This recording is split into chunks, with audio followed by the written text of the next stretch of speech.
Blessings and welcome to today's Law Enforcement Daily Devotional. Today we're in Leviticus chapters 24 and 25. Tomorrow will be our last day in Leviticus. So we've moved through this book pretty quick.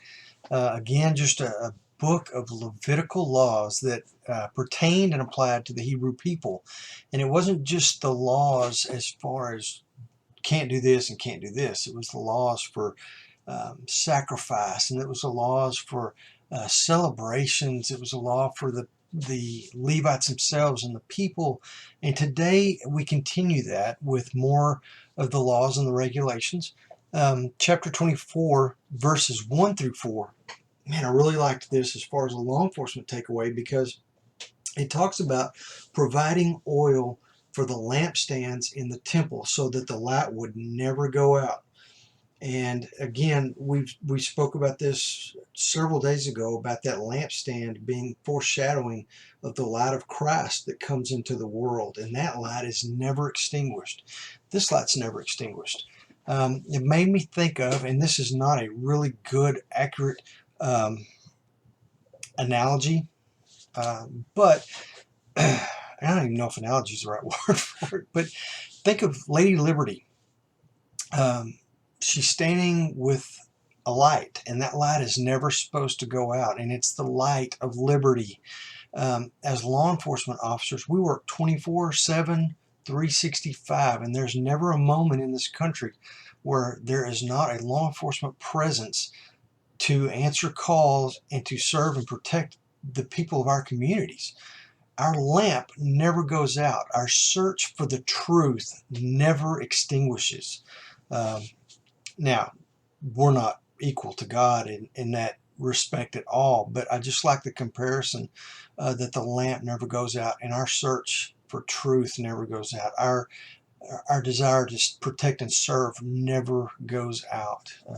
So anyway, chapter 24, verses 10 through 16 is a Levitical law concerning a person's civil responsibility. And this goes for today too, but this is not a crime per se for us, but in Levitical law, if you saw or heard a crime, and this was pointing to a particular crime, but you had a responsibility as a civilian and a member of that community to take action. It was your duty to do so. Today, sometimes we have problems getting eyewitnesses to testify or even give statements. There's not a lot of civil responsibility in today's society. It's still there. There are some people that are very adamant about doing their civil responsibility, and man, we as law enforcement always appreciate that.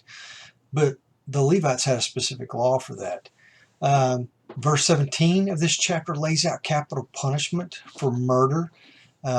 We know that for military personnel and law enforcement, that if you have to kill somebody in the line of duty, that is not murder. It is a totally different category, and the Bible recognizes that. God recognized that. In the Ten Commandments it says thou shalt not murder.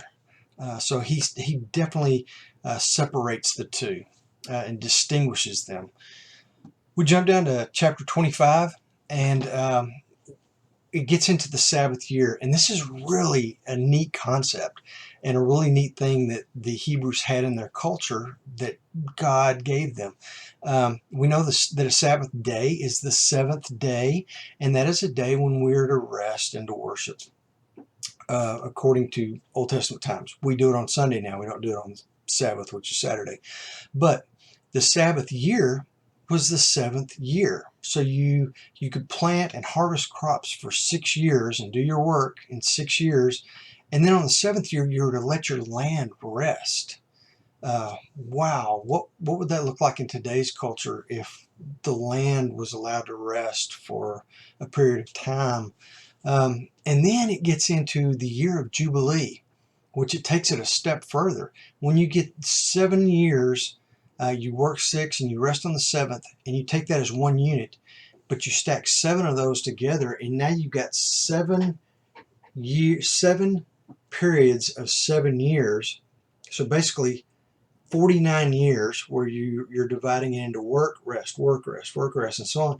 But you get to that 49th year, then you take that 50th year, and it is a year of Jubilee. And that has with it a whole bunch of regulations.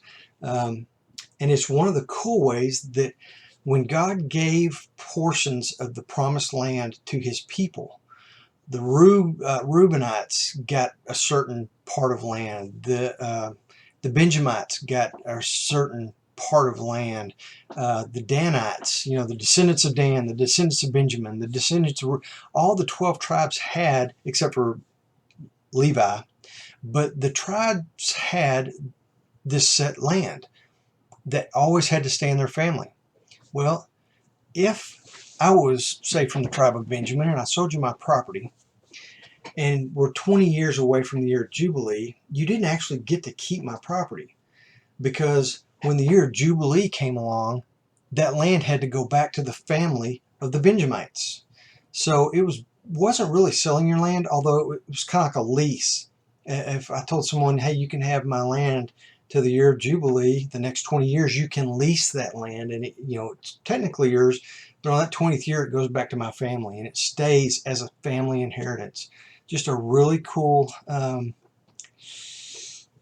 part of their culture and who they were. So, but it's neat to understand that, because that does come up later on in some of the Bible books that we're going to read later on. So, anyway, tomorrow we're going to be in Leviticus 26 and 27, our last day in Leviticus, and our last chance to look at Levitical laws. So read up and meet me back here tomorrow. And in the meantime, stay safe.